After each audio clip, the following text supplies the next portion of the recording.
I'm Carly. I've been working as an office clerk at my current company for almost 20 years. Over time, my bosses and colleagues have become like family. We all get along, and I truly believe it's a great place to work. However, as I approach the age of 50, often seen as the midlife mark, I began to wonder if this was the life I wanted for the rest of my days. These thoughts were vague. I didn't have clear goals or ambitions like, I want to do this, or I want to try that. Living with these unresolved feelings, I went about my regular routine. That was until a phone call from my mom back home changed everything. One evening after work and during shopping, my phone buzzed. It was Mom. Carly! Well, your dad hurt his back. He got some patches from the hospital and is resting now, but he can't stand at the shop, so he's taking some time off. Concerned about my immobile dad, I decided to visit my parents the next day. As soon as I entered their house, I heard them arguing.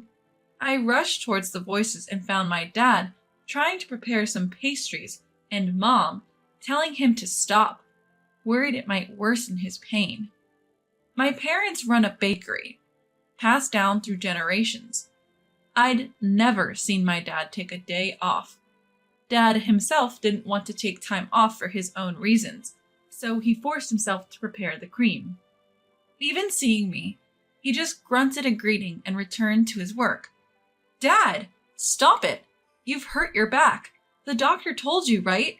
If you push too hard, the pain will last longer. Then, reopening the shop will take even more time. Just rest for now, I exclaimed. But Dad, stubborn as always, didn't listen. However, when he tried to lift a bag containing a kilo of sugar, he cried out in pain and doubled over. Panicking, both Mom and I helped him to his bed. Once there, he admitted, I thought I was still young, but age catches up. With the new fancy store in the neighborhood taking our customers, maybe it's time to think about closing the shop for good. Our bakery was popular back in the day, but with trendy stores popping up and online shopping being the norm, it's been tough. The younger generation isn't into our traditional treats. The number of customers is decreasing year by year due to this shift away from Western sweets. Still, I love our pastries. Friends, family, and colleagues agree they're delicious. Ideally, I'd want the shop to continue. But without any knowledge about baking and with my parents aging, it would be risky for me to take over. And I couldn't recklessly tell them to keep going. Dad must really want the shop to continue, but at that moment, I felt so powerless. Eventually, Dad's pain lingered for so long that he had to close the shop for about a month. Even when he resumed business, it seemed like he was still in pain as he worked. Seeing this, I wanted to help Dad. After discussing with my husband, Andy, I decided to assist in the family shop during my days off. At first, Andy was supportive, often telling me, It's okay, go ahead. But as I began spending most of my weekends helping out at my family's place, Andy became resentful. Every time I got ready to leave, he would make snide remarks like, You value your family more than your own husband, or Isn't it too late for that shop anyway? Aren't you just wasting your time? Initially, I responded with understanding, saying, I get it, I'm sorry. But as this became a pattern, I began to just leave the house without reacting. In response, Andy started to act childishly by hiding the apron I used at the shop or trying to make me oversleep by turning off my alarm. Watching him play such juvenile pranks with a smirk, my love for Andy dwindled. Then, one day, things took a turn. Next Monday, began one of my superiors, Alan. We're having a client meeting at our office. I was thinking of serving desserts from your family shop. Would that be all right? Oh, but isn't the shop still closed? If so, don't worry about it. I readily agreed. Immediately went to my family's place and bought the desserts for Alan, who had always been a fan of our products and frequently visited with his family. So to speak, he's a regular customer. So, Alan introduced our delicacies to the clients, hoping they would love them. As I was working, Alan and one of the clients came to see me during lunch break. This is Carly, the one I told you about from the dessert shop. Alan introduced me out of the blue to the client. Baffled, I met the client, Jude, who began, Sorry to surprise you. My name's Jude. The dessert I had earlier was so delicious. I had to know where it was from. When I found out it was from your family shop, I felt the need to thank you in person. I heard it's a long-established dessert shop. Is that why the flavor is so profound? It was truly amazing. According to Alan, Jude is a huge fan of desserts and even goes on dessert hopping with her family during weekends.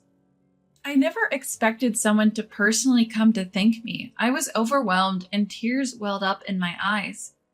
Taken aback by my sudden emotional outburst, I explained to the startled Alan and Jude, I'm sorry, I didn't expect such appreciation.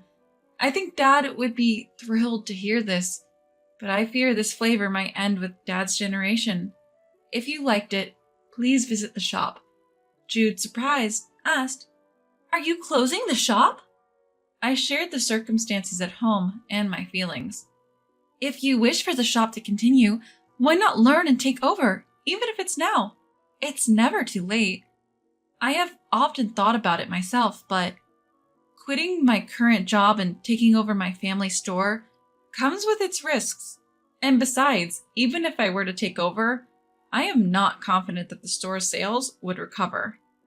I am almost 50 years old, and I don't have the courage to start something new at this age.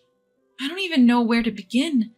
It's not just about keeping the store going, and since I have never been involved in the management or confectionery making, I'm anxious about whether I can handle it, I said. Jude thought for a moment before responding. I hate lies, you know. Your family's confectionery was really delicious. If possible, I would like many people to taste this flavor. But I understand your anxiety.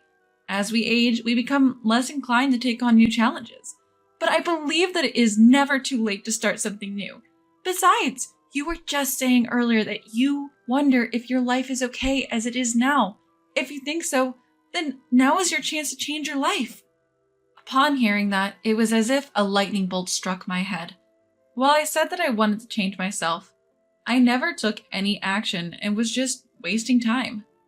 Of course, taking over the store is by no means an easy task, and it is inevitable that I would cause trouble for both my company and my family. But now that my children are adults and independent, and Andy is working, things might work out after all.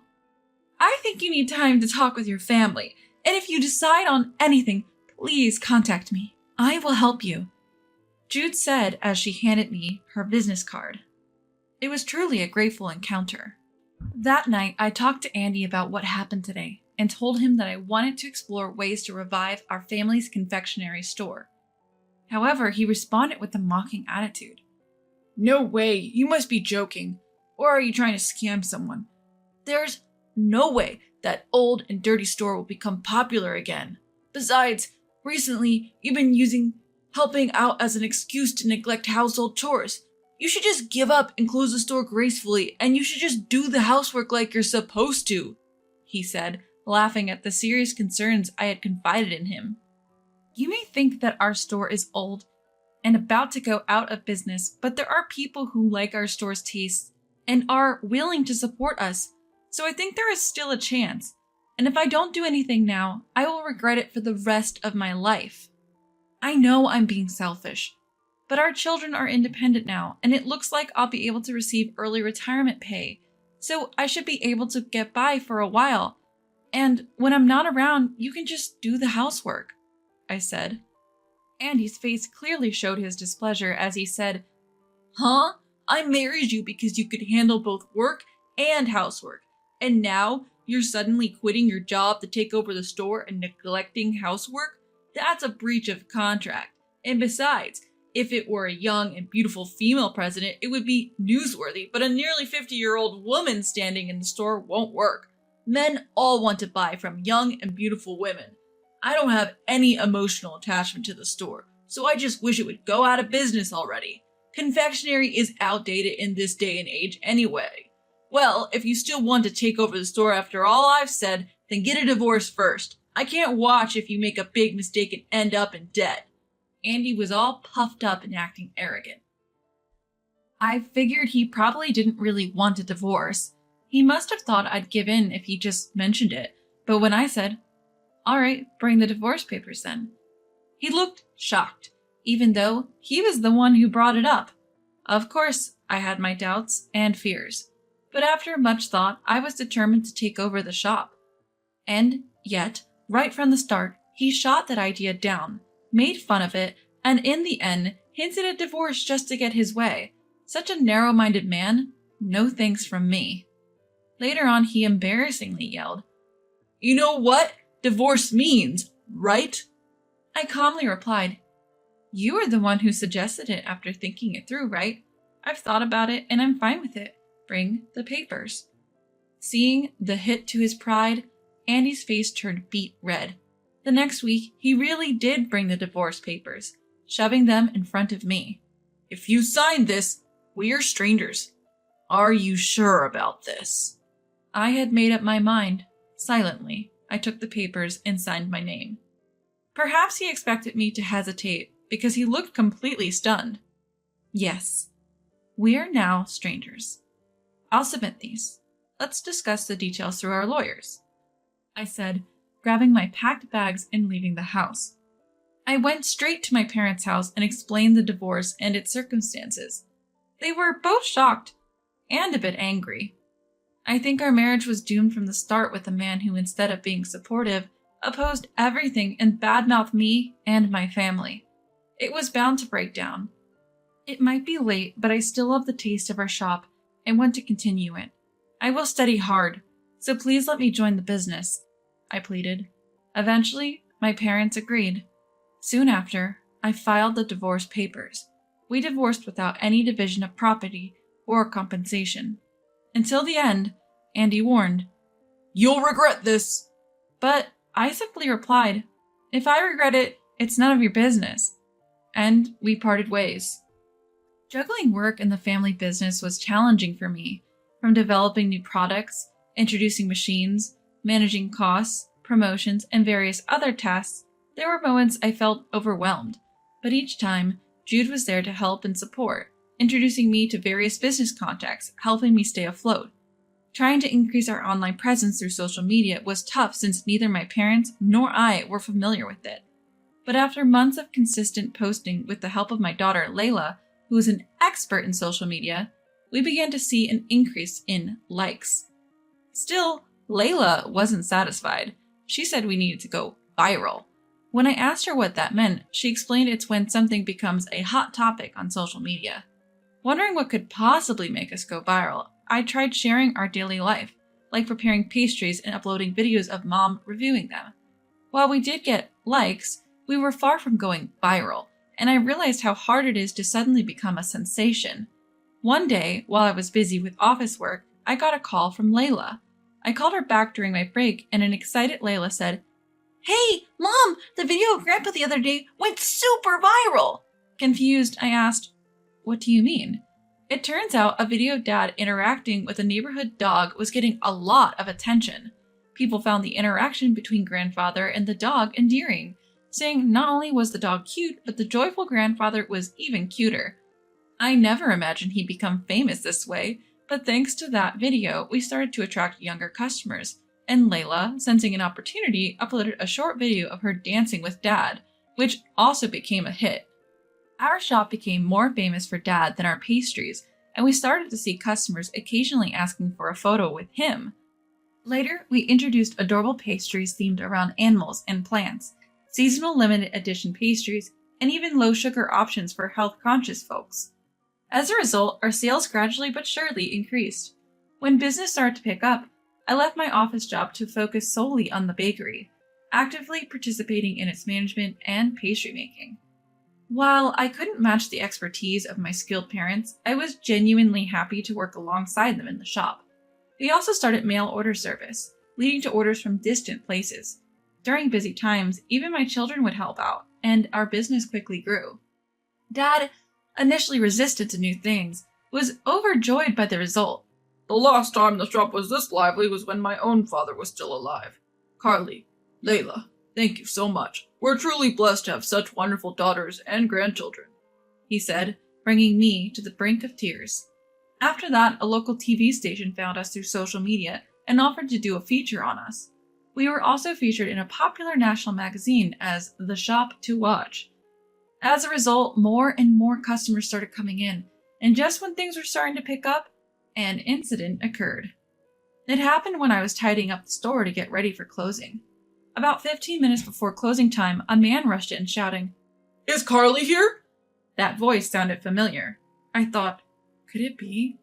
And braced myself, only to see Andy saying, "Carly, how have you been? Saw you on TV the other day. Seems like you're making good money now. Man, I'm so proud." "What do you want?" I responded coldly, feeling uneasy. Andy then tried to lighten the mood. "You still mad about what I said back then? It was just a joke, right? But okay, I admit, I said it wrong. How about we forget about it and start over? I'll be your successor and help with the business. Sounds good?" I refused immediately, shocked at his proposal. What are you talking about? Why would I ever want that? You hurt me deeply back then, when I was truly struggling, and even suggested divorce. I'd never marry someone as petty as you, not even for all the money in the world. You said I'd regret my decision, but I don't. In fact, I'm better off without you. Plus, taking credit for your ex-wife's success is just pathetic. Let me make this clear. There's no way we're getting back together, and absolutely no chance. Now get out and never show your face in my shop again, I shouted, chasing him out with the broom. Andy, clearly not expecting to be thrown out, left yelling, "You'll regret this!" A few days after Andy's visit, there was an increase in false comments on our shop's social media. Accusations like, "This place used expired ingredients in their cakes," and "Their kitchen is filthy and infested with cockroaches. They serve desserts made in such conditions." Layla would always refute these claims, but then they'd quote her and make even nastier comments. Despite reporting these accounts, they'd come back using different profiles. Eventually, I decided to consult a lawyer. After some digging, we identified the culprit behind the false claims. As you might have guessed, it was Andy. Through our lawyer, we informed Andy that we were aware of his actions. We warned him that any further slander would result in legal action. Subsequently, Andy deleted all his social media accounts and stopped making any comments. You'd think that was the end of it, but there was more to come. Though Andy stopped making negative comments on our shop's SNS, he apparently created fake accounts to continue his vendetta. Layla discovered this and showed it to me. Do you think this could be Dad? That's how we found out. There were posts bad-mouthing someone without naming names, but clearly referring to me. Among those posts was a melodramatic one saying, "Where did I go wrong in life?" It gave me the chills to think that a man nearing 60 would do something so petty. Layla captured screenshots of Andy's social media account and shared them. She then explained the baseless claims made by the individual, and our loyal customers rallied behind us. Making unfounded claims about unsanitary practices won't gain anyone's trust. After a while, Andy's fake account faced a social media backlash, and in panic, Andy deleted that account. However, someone managed to extract personal information from Andy's social media account, and astonishingly, the phone number of the company where Andy worked leaked out. The company then started receiving silent calls and prank calls making fun of Andy. Naturally, the company got wind of how this all started. While younger employees who use social media were buzzing about it, the senior executives, angry about the company being identified, were quite stern with Andy. Even if Andy wanted to switch jobs, it would be tough due to his age, and now he's treated like a pariah by his colleagues. You may wonder how I know all this. Well, a few days ago, Andy called me crying, shared the details, and in his usual self-centered manner, asked me to help him save face.